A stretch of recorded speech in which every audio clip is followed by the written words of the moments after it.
Golden's Bridge, New York. 4:46 p.m. Father of three, Ray Romano, is leaving on a business trip to Europe. Lynn, are you almost done, honey? Just finishing up. Is it time already? It's time. I just made partner in his accounting firm that he worked for his entire life. He was just an all-around good man.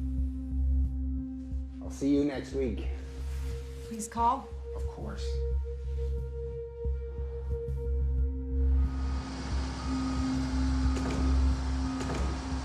(7:45 p.m. Eastern Daylight Time.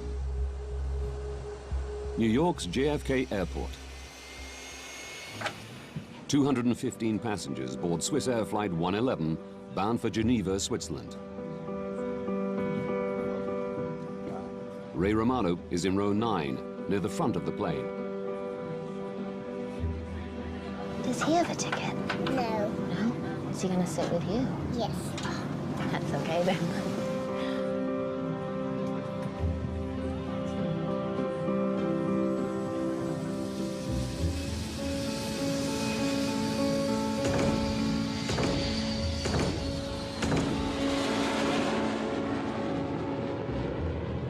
Captain Urs Zimmermann and First Officer Stefan Löw will fly through the night on the 8-hour journey.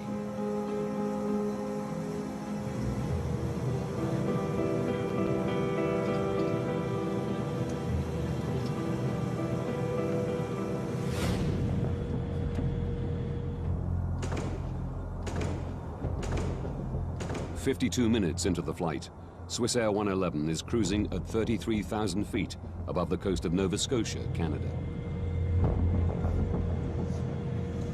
Riechst du was?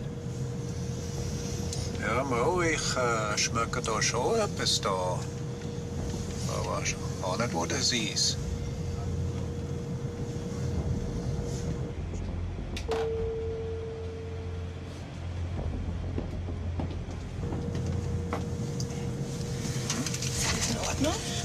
Schmeckt dir etwas in der Kabine, in der Händler?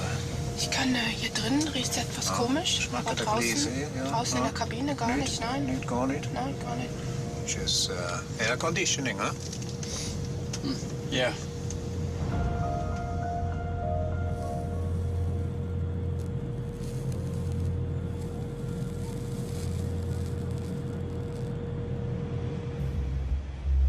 How about we colour in the space rocket?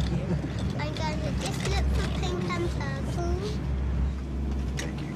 Just perfect.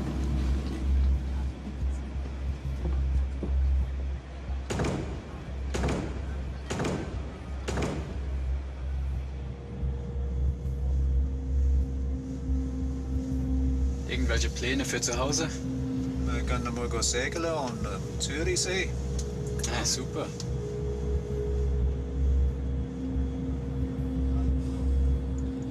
Da ist es eben nicht so gut da.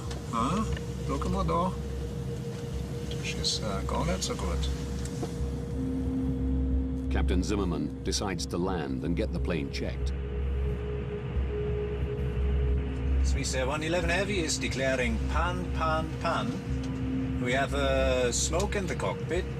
Request immediate return to a convenient place, please. I guess Boston. Swiss Air 111 Heavy, go ahead. Air traffic control tells him Halifax Airport is much closer than Boston, just 122 kilometers away. Would you prefer to go into Halifax? Affirmative for Swiss Air 111 Heavy. We prefer Halifax from our position.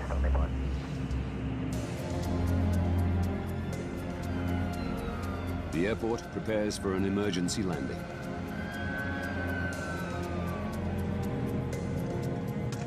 The smoke has gone, but the pilots still want the plane checked. They use oxygen masks as a precaution and begin to descend. The captain has turned on the fasten seatbelt sign. We have a problem with the air conditioning, which needs to be rectified before we continue the flight. We'll be detouring into Halifax Airport in Canada.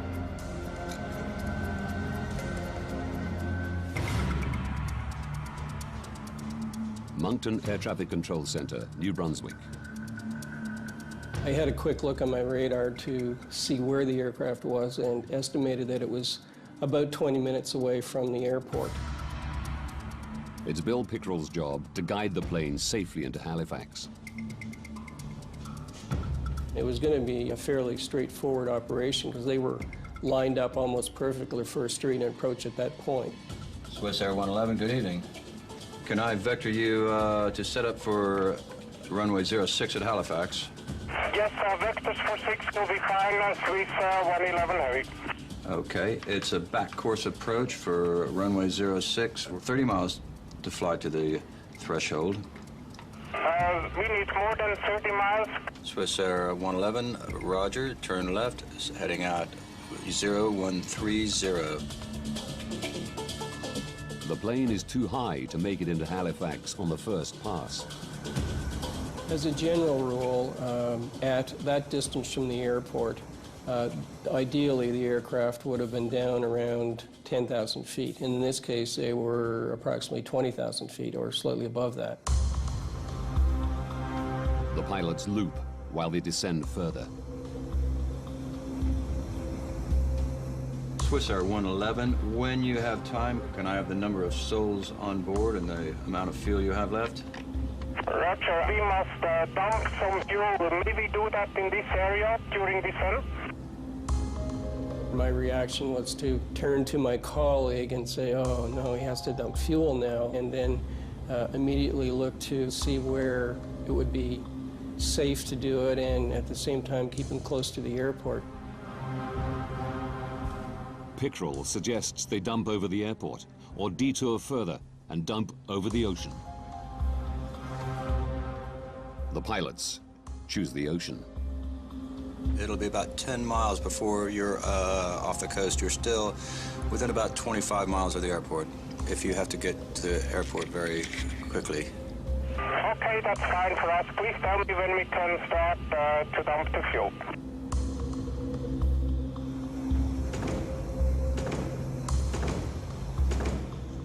The captain starts Swiss Air's procedure for dealing with smoke of unknown origin.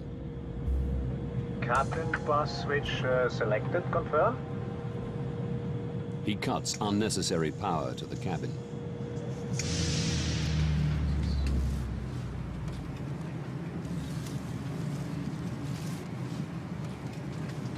Excuse me. Should we be concerned at this point? There's no electricity and the aircon's gone off. No, the captain has assured us there's no need for concern. It's just usual procedure in an emergency landing. An emergency landing? There's no need to worry. We'll be landing very shortly. Could you strap her in, please?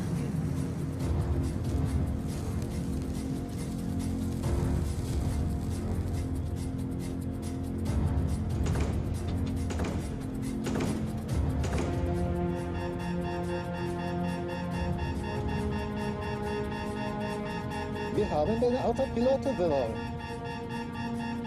Der Autopilot ist weg. Gott, Stefan, wir haben ein Feuer. Ruf einen Notfall aus. And we are declaring emergency now, Swiss 111. Copy that. Oh my God.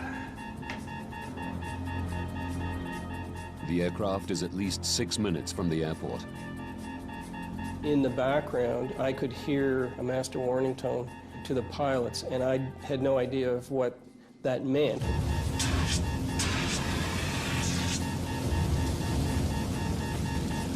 Komm schon, mach das! 11 Heavy, we starting dump now. We have to land immediately. Swiss Air 111, roger.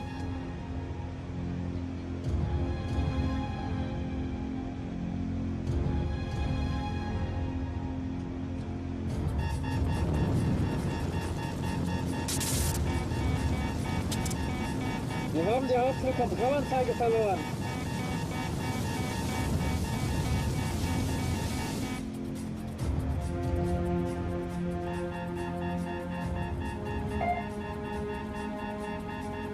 We've lost the transponder. Transponder's gone.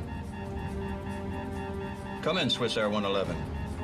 All communication with the plane is lost. Swiss Air 111, come in.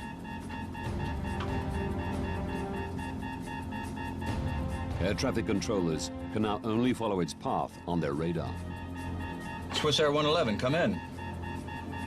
We noticed that the aircraft had turned away from the airport and was proceeding westbound down the coast. And that was when we realized that something had gone horribly wrong.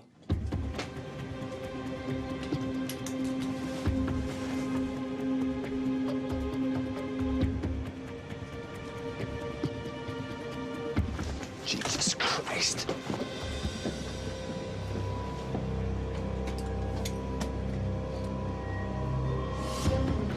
Please, we have seats at the back. Go straight down. My colleagues will help you.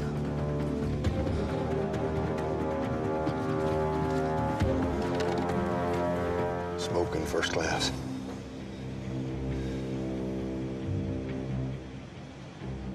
For 6 minutes, Bill Pickerel watches the plane's erratic course.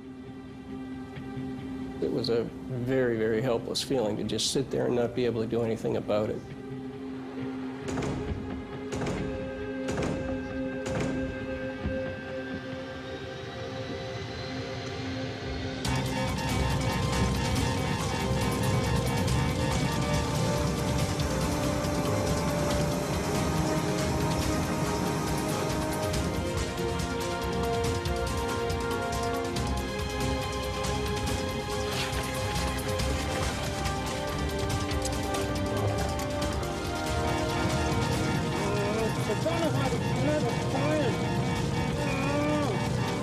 And suddenly they turned to the south, out toward the open ocean.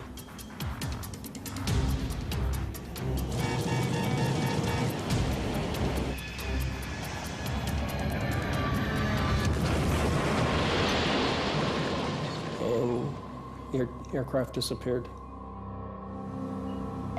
Oh my God, I think we've lost her. I think we've lost it. Swiss Air 111, come in. Swiss Air 111. Oh my God.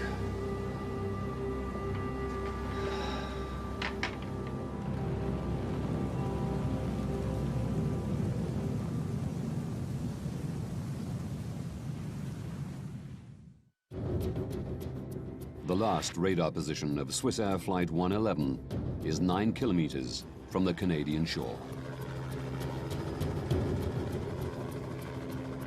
As word spreads, local fishermen head to sea, intent on rescuing survivors.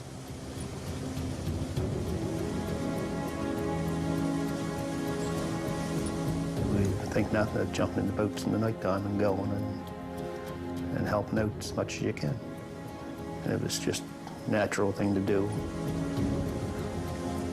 It takes Wayne Manuel an hour to reach the site. You could see the rest of the boats that were out there at the time, but you could smell the fuel from the jet. And as we got closer, you could see debris floating.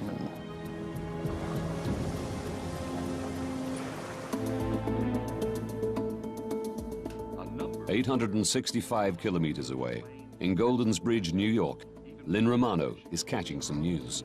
The pilot managed to radio there was smoke in the cockpit before the plane disappeared off radar at 1,000 feet of altitude. I saw that there was a plane crash, which always sent chills through me. And I made the sign of the cross because I wanted to, you know, pray for these people, whether they were alive or dead. No one knew then. It was on a flight out of New York on its way to Geneva. Tom, tell us what you've been seeing and hearing from your position. The more I watched the news, the more I realized that this was his flight. All evening long, emergency vehicles have been positioned along the coastline waiting for possible survivors. I called the 800 numbers. I said, look, you know, it's Swiss Air Flight 111. He's in seat 9F. I have all of the information here. Somebody's got to tell me that he was on this aircraft. Was it Swiss Air 111?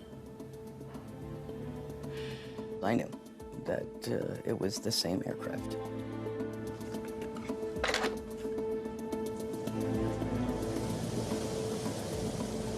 Most of what we seen floating were clothes and pieces of suitcases and shoes and I think we went past one part of the plane at one time. like probably a half a dozen windows out of the side of it. And that was the biggest thing that we've seen, I believe. Wayne hoped to find survivors. You always hope, but after you got there and you seen what was floating, you knew that there was nothing left. There wouldn't be any survivors.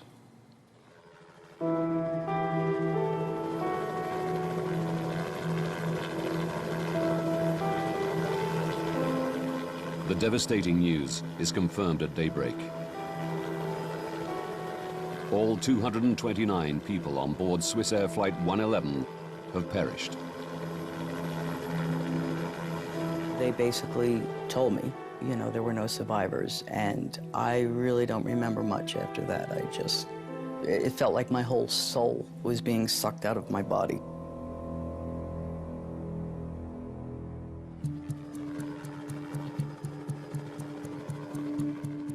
The Canadian Transportation Safety Board launched an investigation.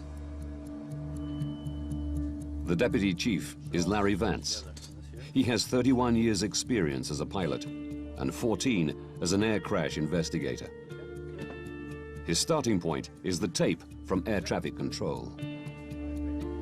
We had quite a bit of information, in fact, from the very beginning, because we knew that the aircraft had caught on fire, if you will, and that the pilots were fighting that circumstance. What we were interested in was how the fire started, how the fire spread, and how it eventually disabled the airplane.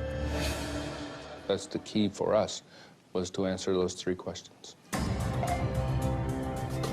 Now, by going deep into this investigation, we can reveal what caused a modern passenger airliner to plummet into the Atlantic Ocean, killing everyone on board.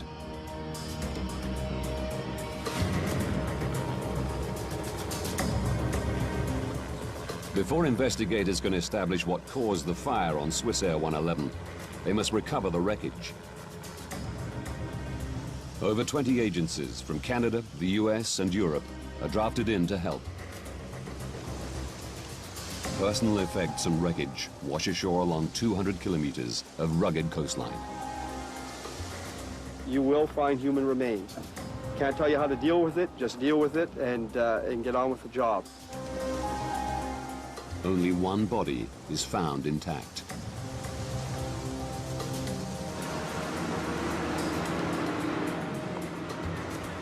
Divers and remotely operated vehicles scour the wreckage 54 meters under the sea.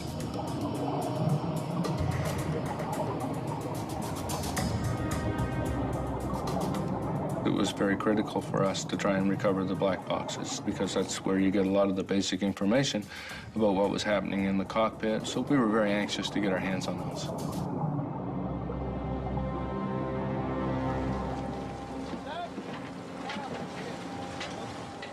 Within 9 days of the crash, both black boxes are found intact.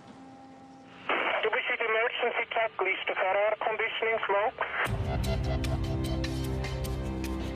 The team learn that the pilots first smelled and then saw smoke. Stefan, der Rauch ist weg. But after the smoke cleared, it returned, bringing fire with it.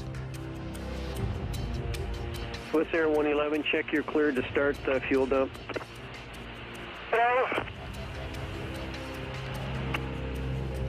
But investigators learn little more. The information for the last 6 minutes on both recorders was missing, so that was a bit of a disappointment to us. We thought we were going to have the information all the way to the impact, but in fact we didn't. The black boxes don't provide any quick answers. But Vance is confident the plane's wreckage holds more clues.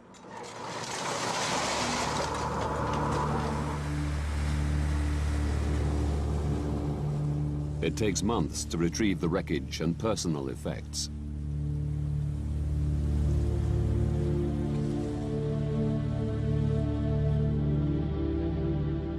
Bereaved relatives are invited to come and reclaim their loved ones' possessions. The carnage was unspeakable. I mean, there were suitcases that looked like a demon it could have shredded them. And yet there were certain things that were just in perfect condition that they just, you know, picked up out of the water. Lynn sees her husband's notepad with the shopping list he wrote that morning. The fact that, you know, his notepad was there that I could read, magazines were intact, but none of the passengers except one. And when I asked them, you know, why? How could this be? Basically, they just explained it as the G-force and, you know, what happens, and then I wish I never asked.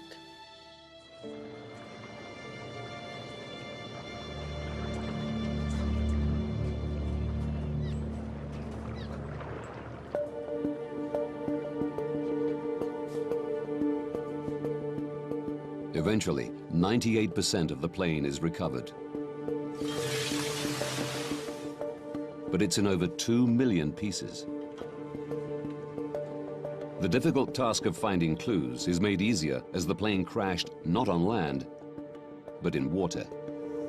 It presented us with a very unique opportunity because not very many times are you going to have an event where you have a full-fledged fire in progress, extinguished all at the same time, all instantly, so it preserves that fire in that moment of time. Investigators' priority is to establish where the fire began and what initiated it. Don Enns is the Transportation Safety Board's senior technical investigator. He heads the investigation's fire group. The first bits that came up that were identified as fire damage were from the either the cockpit or the first-class galley or the first-class compartment. So we're looking at that area. Seeing that all the fire-damaged wreckage is from the front of the plane, the team decides the best way to understand what happened is to reconstruct it. Like a 5,000-piece puzzle, the wreckage is painstakingly attached to a full-size wire jig. As you put more of the stuff together, the picture became more and more clear. I can remember looking at the roof of Galley 1 in particular and seeing all the heat damage from the outside in, which is actually putting the heat source above the galley. The reconstruction shows that the fire was raging not in the galley, but out of sight, above it. In the attic space, which runs the full length of the plane. It houses electronic equipment, wiring, air conditioning components, and insulation. There were no smoke detectors in the attic, and no requirement to have them. Passengers would have absolutely no idea what was going on until the fire actually came through the ceiling, and even that would only have happened in the first-class galley, maybe in the first-class section. At the back of the airplane, business class and economy class, they would have absolutely no idea that anything was amiss. A bulkhead wall divides the attic into 2 compartments, with a small tunnel for wiring to pass through. By understanding who could smell the smoke when, from the black box recordings,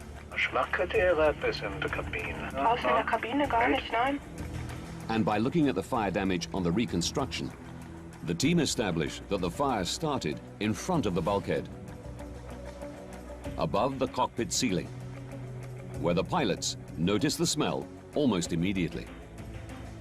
If it had started behind that bulkhead wall, it would have done a lot more damage, more rearward into the fuselage, and the people in the back of the airplane would have smelt smoke and odor before the people in the cockpit did. Now they know where the fire started. They need to work out how it started.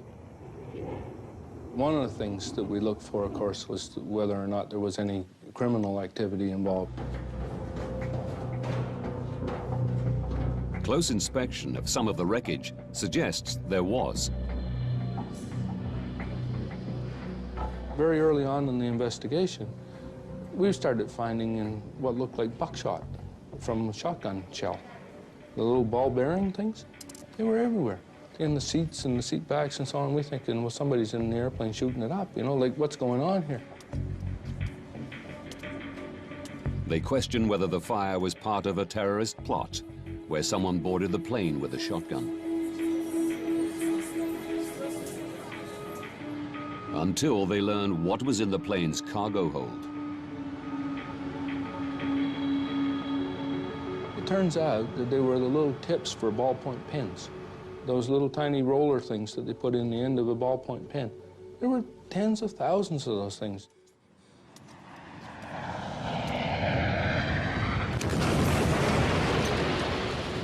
The plane hit the sea with such force, it shot the ball bearings through the cargo hold into the cabin and cockpit. With criminality ruled out, Vance and his team must consider other possible causes of Swissair 111's fire. We know where the fire started. We knew it was up above the ceiling in the cockpit area. And then you start looking for potential ignition sources up there. And right away, the obvious one that comes to mind is wiring. The plane housed 250 kilometers of wiring. 3,000 pieces have been collected from the crash site. Air crash investigator Jim Foote knows his team's task is enormous. First, they must try to identify where each wire came from. The B wires were from basically in the cockpit back to the first door. So those wires we were definitely interested in. Any wire that began with the letter B, we wanted. Now we're going to be examining every inch of this wiring. Jim's team search for damaged or missing insulation to see if they can find the wire that ignited the fire. Any wire, if you get the wire rubbing against a metal piece, then you can wear through that insulation. And if that wire is powered, then you could have an arcing event as it touches that structure. An arcing event is an electrical discharge which leaps from an exposed live wire. Like a tiny bolt of lightning, it creates a split-second flash of light and intense heat. This arc melts the wire's copper threads, leaving a telltale copper ball. It's these copper balls the team search for. They find 20 wire segments that had arced. Most of them ran through the ceiling of the cockpit. Any of them could have sparked the fire. 8 of the wire segments powered the state-of-the-art personal in-flight entertainment system, which was fitted to the first and business class cabins in the year before the disaster.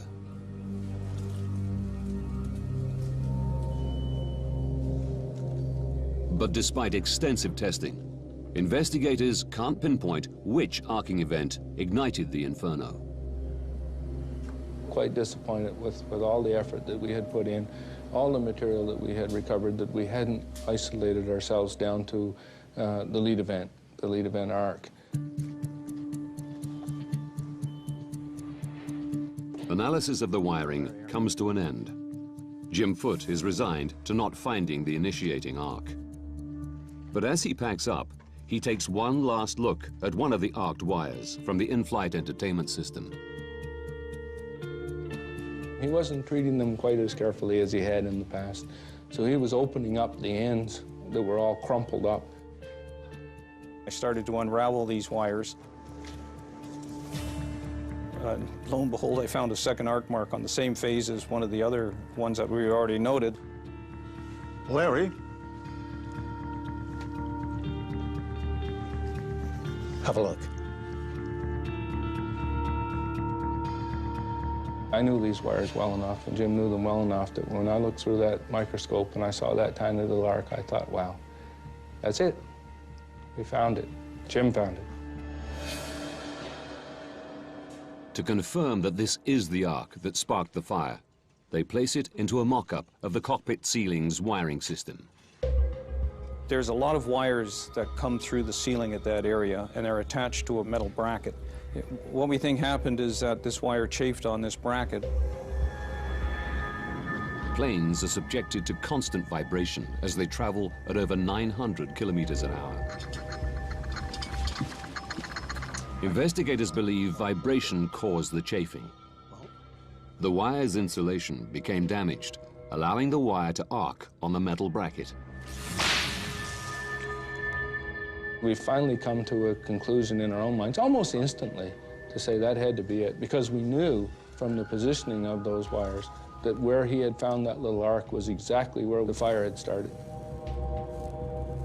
The team were concerned the in-flight entertainment system had not been properly installed.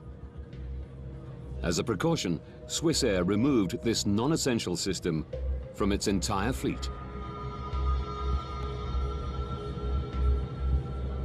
We can begin to speed up this process. Investigators had found the source of the fire on Swissair 111, but there were more questions they wanted to answer. They knew the pilots couldn't prevent the fire.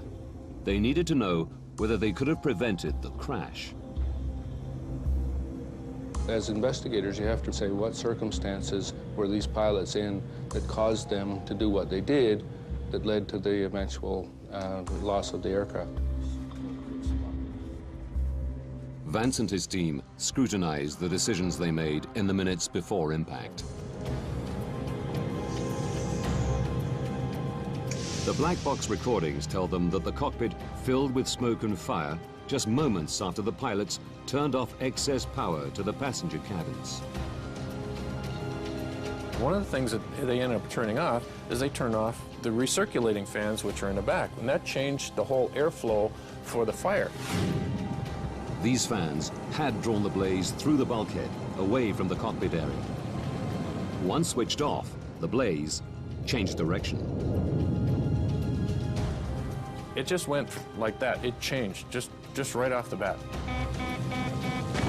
The fire raged above the cockpit, burning through the ceiling and disabling critical aircraft systems.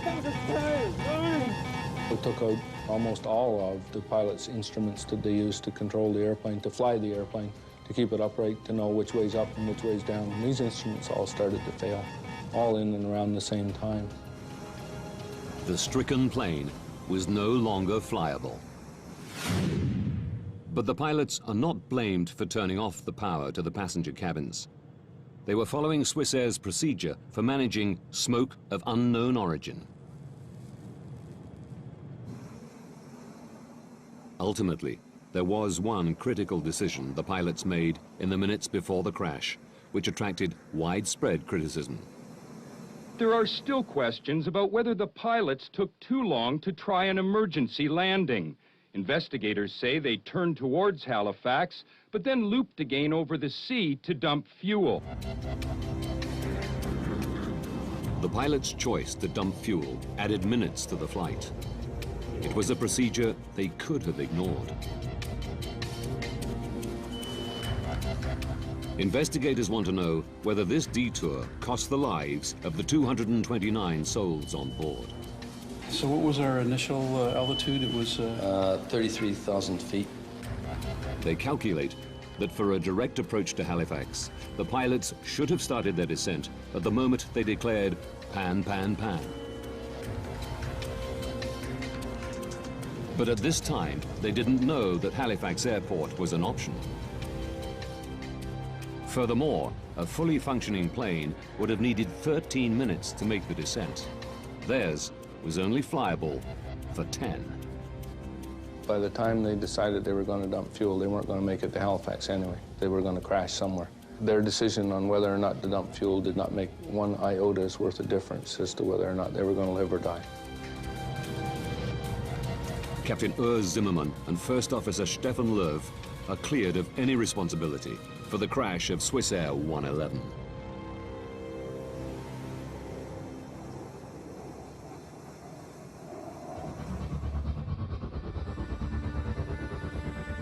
The investigation team successfully reconstructed the front of the plane, established where the fire began, and found the arc that sparked it. But they know a single spark did not bring the airplane down. To prevent future fires, the team needed to find out what had been burning. The threat to the airplane, in fact, was what was fueling the fire. If you have flammable material in such abundance that is capable of burning the airplane up, that's the real threat to the airplane.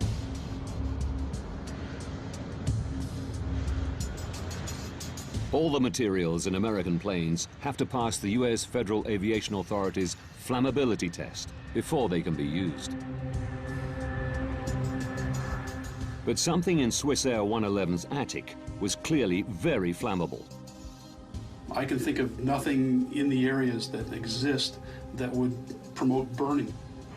Their attention is drawn to the shiny metallized material that covered the fiberglass insulation, MPET, more commonly known as metallized mylar. We recovered some of that insulation blanket cover material, the metallized mylar, floating on the ocean. There were little pieces of it, and what do you suppose, but it showed burn marks. It showed that it had been on fire. Metallized mylar was installed in 699 US registered planes. If it had fueled the fire, all of them were also at risk. This is the first thing I've seen. We had enough of it that we were recovering that wasn't burned, that we took a wee bit of it and set it on the hangar floor and touched a match to it.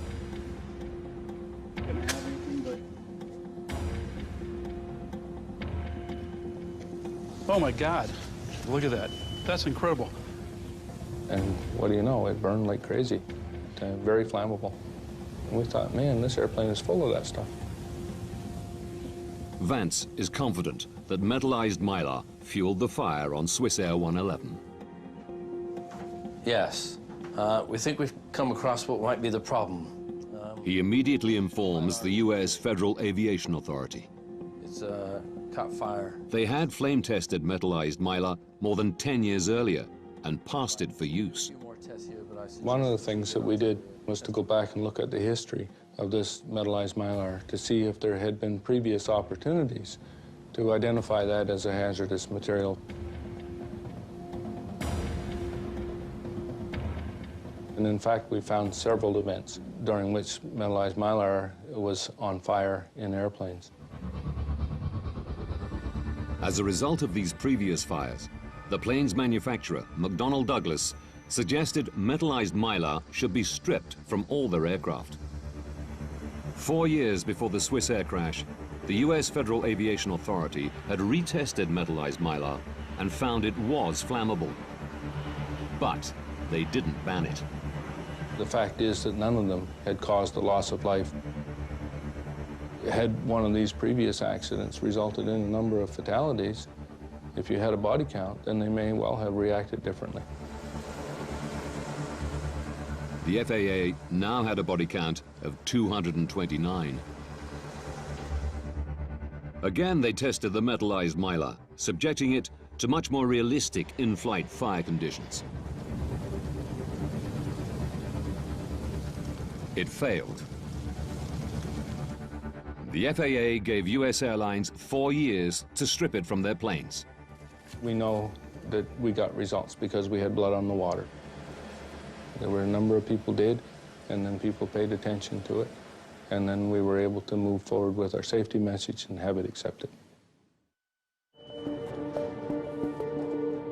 The investigation into Swiss Air 111 was the longest the Canadian Transportation Safety Board had ever undertaken. It took 4.5 years to complete. Using the detailed information that investigators unearthed, we can now reveal precisely what took place on Swiss Air 111 and what the pilots faced in the minutes before impact.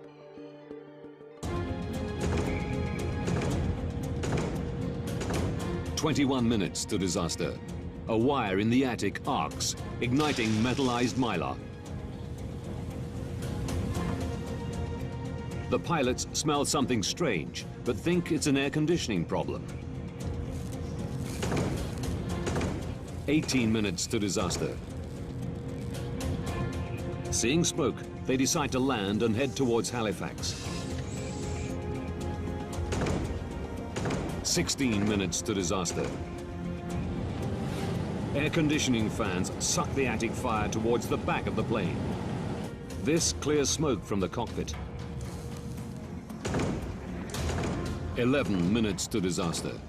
While looping to lose height, the pilots choose to detour further and dump fuel over the ocean. They don't know what's happening in the attic.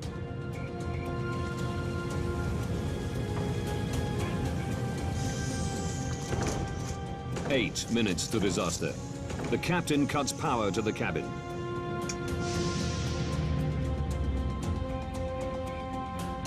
This shuts down the air conditioning fans,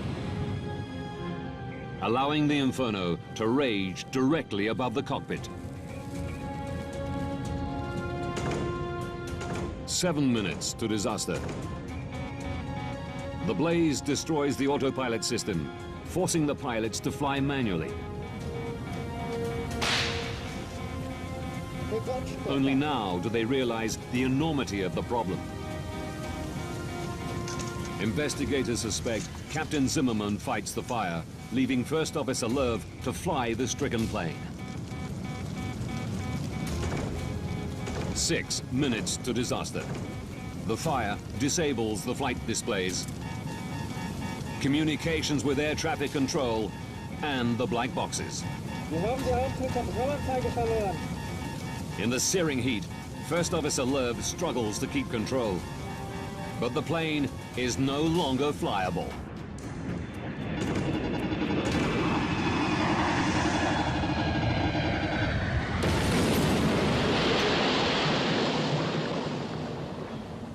All 229 passengers and crew are dead.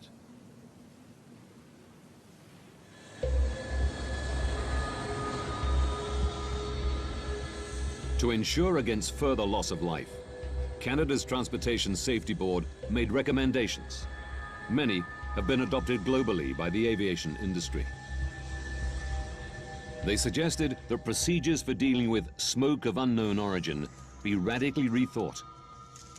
Our recommendation was that if you have smoke or odor in an airplane, that you have to assume that it is a fire that's out of control until you prove otherwise. And that, I think, has sunk its way into the aviation community a lot better than it did before Swiss Air 111. Investigators' biggest success was the banning of flammable metallized mylar. We know as a result of the Swiss Air 111 investigation that materials that might otherwise have been put in airplanes are no longer being put in airplanes, so a lot of good work has been done and a lot of good safety action has been taken.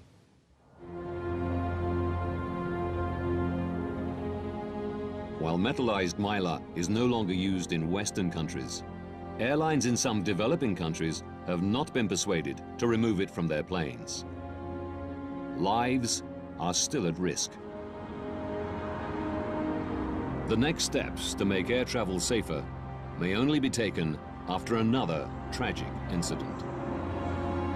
There has to be another event which refocuses people's attention, and that you have to say, we told you so, and you didn't fix it, now you better fix it because it's going to happen again.